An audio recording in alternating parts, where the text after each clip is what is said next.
Welcome back to another episode of the Art Inside the Craft podcast. I'm your host, Jeremy Glazier, and this is episode number 23. Today's guest, Elizabeth Moen, has her roots right here in Iowa, but her talent has taken her far beyond the two rivers that border our state, with both stateside and international tours.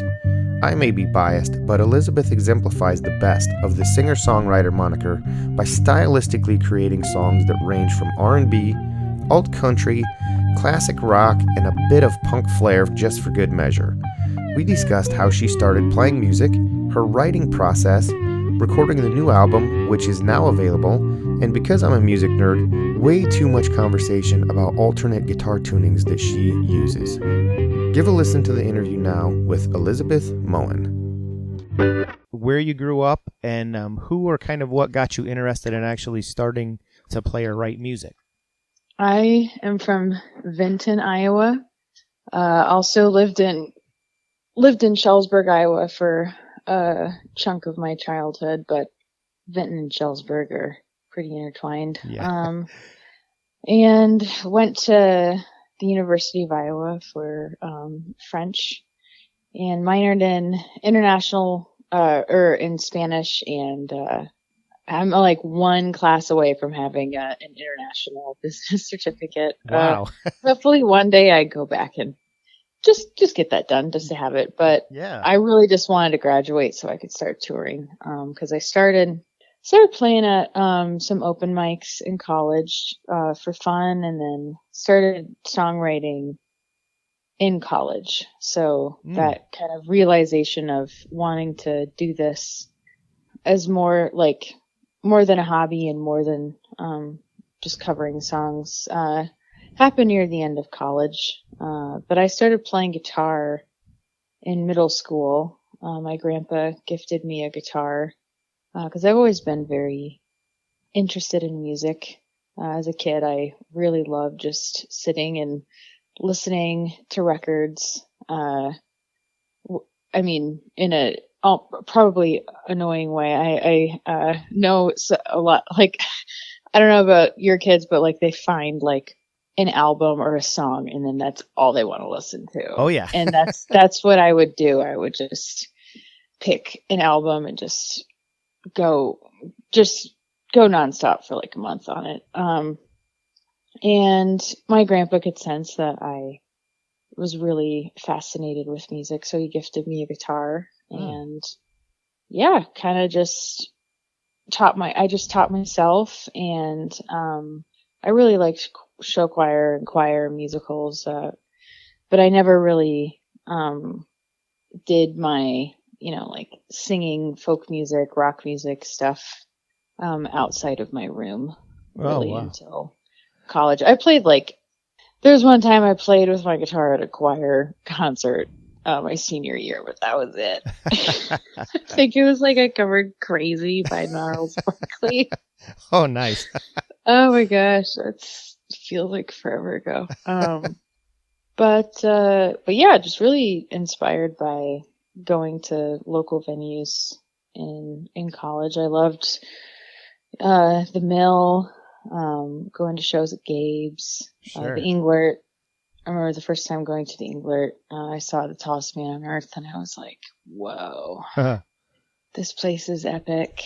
That would be wild to play there, and now I get to play there sometimes. It's pretty trippy. That's awesome. Yeah. And what kind of stuff, I guess not like specifically, but what kind of stuff were you listening to kind of back in those early days, I guess, and what did you, or if anything, did you kind of take away from some of those early influences that kind of shape, I guess, how you play or sing now?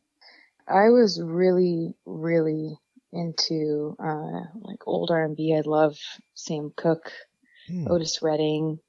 Also love old rock, which is very much inspired by those singers as well. But the Rolling Stones, Jimi Hendrix. Listened to a lot of those records. I really loved old country as well. A lot of Willie Nelson was on rotation in my house back in the day. But my parents had a very wide variety in their music taste, and I think that kind of inevitably inspired mine a bit. Like they when I was a little kid, they always had all kinds of music playing. But the albums that really hit me the most was it's like the Sam Cooke, the best of, like his top hits. Like I would just listen to that CD nonstop. And then Voodoo Child by Jimi Hendrix. Mm-hmm. That was pretty nonstop. Oh, Sade. That was Sure. big in my household. A lot of that was like our oh my gosh, what is that song by her? I would make my mom play it like 1,000 times on the speakers to fall asleep. By Your Side. Oh my gosh. Sure. That song. Yeah, like little 5-year-old me. I was like, this is the best song ever. Yeah. I think So yeah. that's one of the greatest gifts you can kind of give your kids is by making them listen to the stuff you listen to, and then broadens their spectrum of music a little, I think.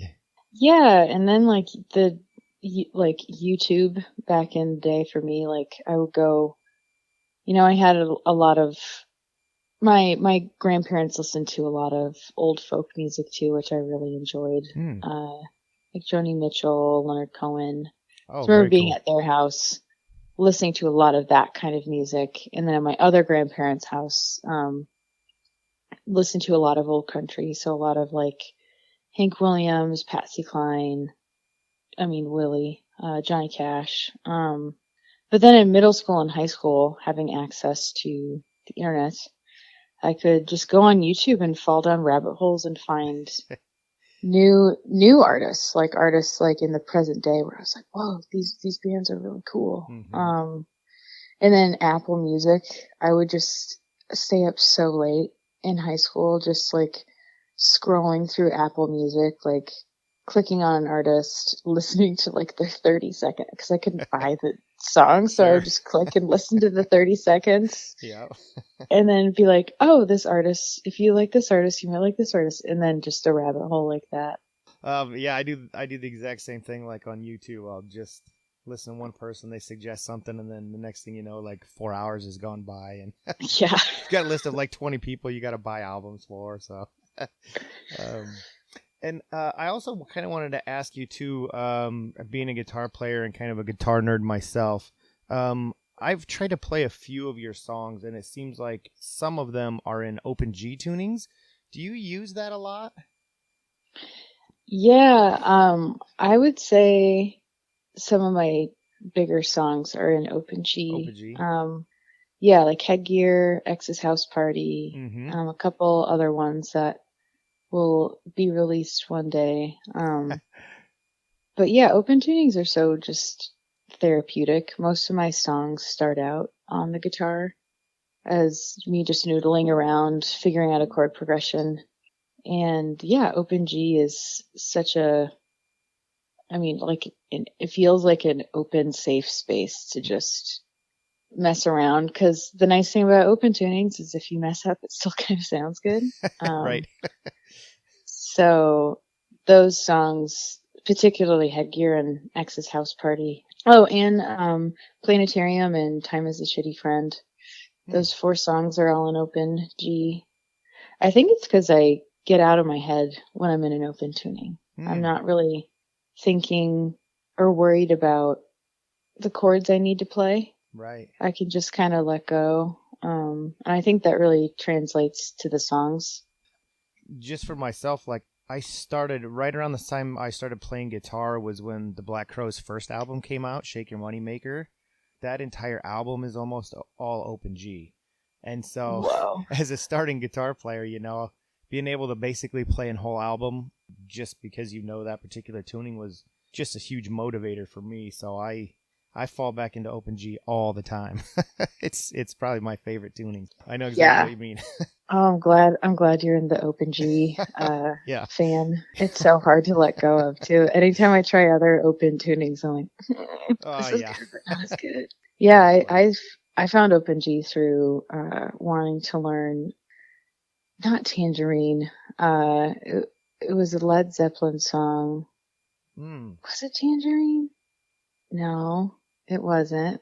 Oh my gosh, I'm blanking on the song. That's wild. I've never blanked on this. But I wanted to learn like one of their slower. I think it's on volume 3. This is such a silly little detail, but I'm gonna look it up right now. That's okay. Look it up.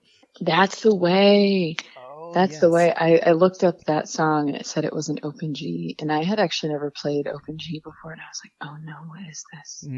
And then I figured out what it was, and I started playing. I was like, oof, oof, oof, oof, oof, oof. This is it. Oh. Yeah, and I totally understand why. It's like most, like in popular music, pop music, country music, soul music, R&B music, really like any genre, not too many like wild chords, I mean, you can. There are plenty of, like diminished chords, like sustained chords. But if you just want to learn a song, you can almost always like break it down to, relatively simple chords. Yeah. Like I remember there was this book that I had in middle school that was all tabs of like 100 rock songs, 100 famous rock songs, and all you need is in C with C, D, and G. Oh yeah. And simplicity in a chord progression doesn't mean it's a simple song or like not a good song. True. And a lot of songs, like a Rolling Stones song, or when I would look up, like the Sam Cooke songs when I was in middle school wanting to learn, those songs are Otis Redding songs. It was a lot of, G, C, A minor, F. Mm-hmm. If it's not in that key, throw a capo on there and bam, C, G, A minor, move it up a little. F. That's why looking online to find chords and tabs for songs is also just a rabbit hole. But in the best way. Right. I want to at some point get all of that's on my one of many lists of many things I want to do, and I just haven't done yet. I want to put all the chord progressions for my songs online at some point. Yeah, that'd be great. Yeah, there have been a handful of people, which is just super flattering when people cover a song of mine or ask for the guitar chords. It's really flattering because to me that's like the biggest way to honor a song. Like when I choose to cover a song, whether it's just in my room for myself or to play at a show or to post online, like it's just because you really enjoy the song and you like it so much that you want to like sing it yourself, not to like cover up the song, but just because you enjoy it. So yeah, it's really flattering. There have been a few people who have shared their covers of some songs of mine last week with me, and I was like, yeah, just it's very cool. No, it was and it really actualized the fact that people are out there listening. Sometimes I think a lot of people have a little bit of imposter syndrome and kind of don't. When I see people covering the songs, I was like, whoa, yeah, those songs are real. Do you know what I mean? Like you throw them out there and you're like, all right, I made the song, cool, hope people like it. And then when someone months or years later throws back a cover of the song at you as a songwriter, it's like, oh, whoa. Yeah, that thing I made is real. It's out there. Somebody took it and did something with it. It's so humbling and it's pretty sick. Yeah, I have I'm sure you've seen it, but I've posted that video a couple of times of my daughter Jessica holding your CD, and I was playing a song and she told me to play Songbirds, and she says something just funny, like you don't say no when I tell you I want to hear Songbirds. I was telling her I wasn't saying no. I said when my song's over I'll put yours on, but she just oh my God, obsess about it. And, we'll get in the car and she'll say, Daddy, play Songbirds. I Oh, say, okay.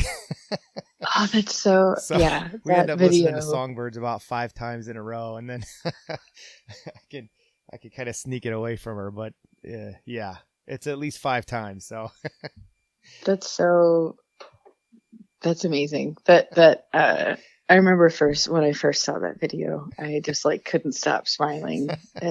It was so sweet. yeah. Uh, And it's I mean, just the fact that I think she was three or four at the time. Just the fact that she gravitated to it at that age, and just loved it for the music that it was. And then when I listened to it, like just your lyrics and the way that you wrote that song was just so incredible. So it's really cool that two, a father and a young daughter can listen to the same song and get something completely different out of it is incredible. Really speaks to the yeah, power of songwriting. no, that's so awesome. That's really special. And I'm glad that I was really happy you shared that with me. For the next album, we did a full band, very like epic version of that song Oh, where really? there's Cool. cellos and violins and Wow. some pedal steel, but very like ambient. Yeah, it's it's very different. Well, it's the same song, same everything, just a little more stuff happening on it. So I'm excited for you and her to hear that version Yeah. too one day. I have no clue when it's coming out. So the next thing I just kind of wanted to ask is I think I got this right. You're 3 full albums in, and then the EP's out on your website called Creature of Habit, and that has a super super cool video. And before I kind of talk about the music, do you have the same people do your videos? Because I also watched X's House Party. I mean, I've seen it a number of times, but that also kind of had that similar, really cool vibe to it. Do you use the same people for that kind of stuff, or do you kind of jump around from project to project? Yeah, so since day one, I've collaborated with 2 college friends of mine. Well, now 3. They're uh, my friends Josh Delanois and Austin Smoltz, and now Josh's fiance Bree has also helped with a lot of that graphic design, animation stuff as well. But the the 4 of us have worked on almost all of the music videos together. And the only ones that aren't with them is Eating Chips was with a friend of mine named Scott Lawn out in California this fall when I was recording. Uh-huh. He had some spare time and he was in my bubble out there. And so we just went out to these cliffs by the sea and made this like ridiculous video where I just ate a bunch of chips and a cowboy hat. Yeah. And then Who Wants Takeout for the EP, that was with a Chicago video production team called New Trash.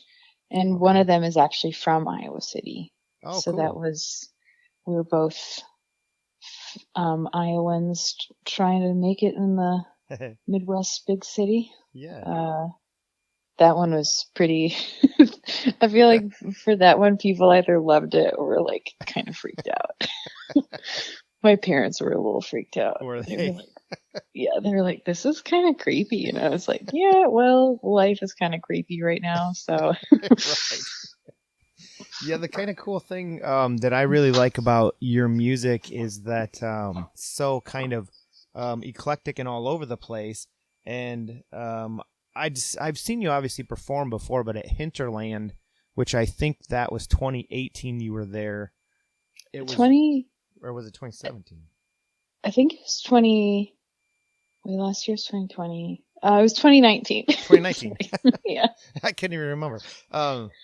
But that was really cool to watch because you played like every song, it seems like, is going in a different direction. So one's kind of, you might have one that's kind of a little bit witty and sarcastic, and the next one's kind of straight up rock and roll, and the next one's a real slow kind of I don't even know what I want to say, but kind of a slower love song type vibe. And so that's just what I really like about your music in particular and your songwriting is it's just, you kind of get a little bit of everything um, when you see a set. And your music's kind of, I feel like it's really hard on your sleeve kind of stuff.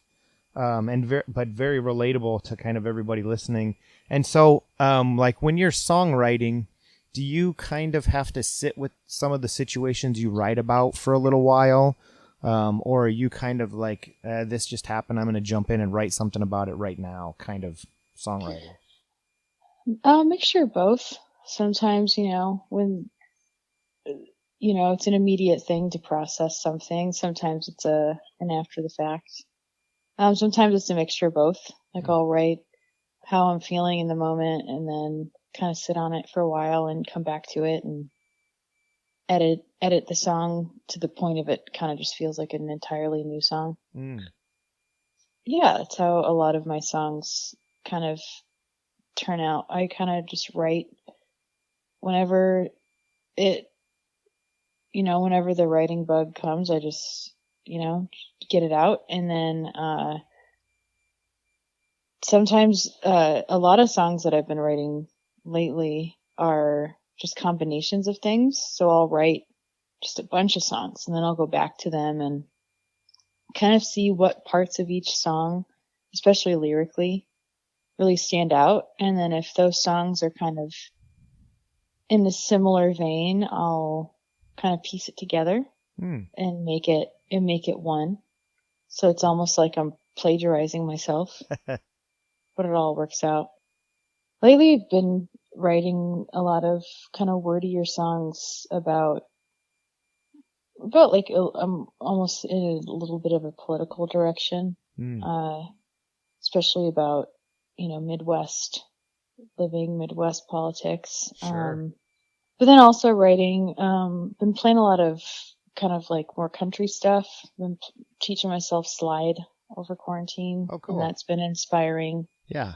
Kind of a more sort of laid back folk country thing. But I've also been writing a lot of, kind of less wordy, it's more straightforward, like, I don't know, like soul folk type things, where it's really anything. Whatever song happens, and I just try and go with the flow. There's been a few songs I've been working on with my roommate, who's an amazing drummer and drums in more like rock bands and like indie rock, and it's been fun to play with her. And some of the songs we're working on together are definitely down the more indie rock vein. Like cool. One song in particular is like, this is 100% not anything else but rock. Right. And it's fun. I don't, maybe one day I'll choose one thing, but for now, I don't plan. I mean, like, yeah, I don't see why if I enjoy writing in all these different ways, why not? When you write stuff or you plan to write stuff, do you plan out albums ahead of time, or do you just kind of like gather up all your stuff? There's no theme. Absolutely not. I basically just have a hot mess, and then it's like I have a fridge full of ingredients, and then I just pick out what ingredients might sound good together. But the album that I'm hopefully going to release later this year, it's really just like 12 of the best songs. It's like, this is not humble to say, it was just 12 bangers. Like, and they all sound very different from one another, and also they're about very different topics. Like I don't know, I'm sure I can spin it and be like, oh, this is the theme. But like, for now, to be honest, it's just 12 just really good songs. Cool. We just finished the mixes yesterday, so I'm kind of awesome. On this. I'm a bit on a buzz from them. It just feels good to have them done, we still don't know the track order, and they still need to be mastered, and we still need to pitch to labels and stuff. There's many, many steps to go, but the fact that they aren't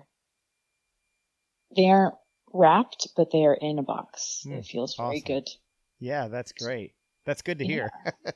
And when I listen to your albums, they all flow really well. So I don't know that there's a theme to anything in particular, but they just seem to all flow well. So I like to ask, artists how much planning they put into them, or if they just kind of pick their best songs and go, here's what I got this time. Who knows what's coming next? I think both ways are great. I love to listen to and appreciate concept albums or albums that are very specifically one thing. I would be very curious to try writing with that kind of intention one day, maybe for the next project, be like, hey, you want to write, this is going to be a country EP, and it's going to be a country EP about frogs, and then that's it. Or something like. I will anxiously await the frog EPs. Yeah, same. And so you just moved to Chicago not long ago. When you're tracking those songs, did you do those in Chicago then, since you're there, or have you been coming back home? So the songs that I've been working on here,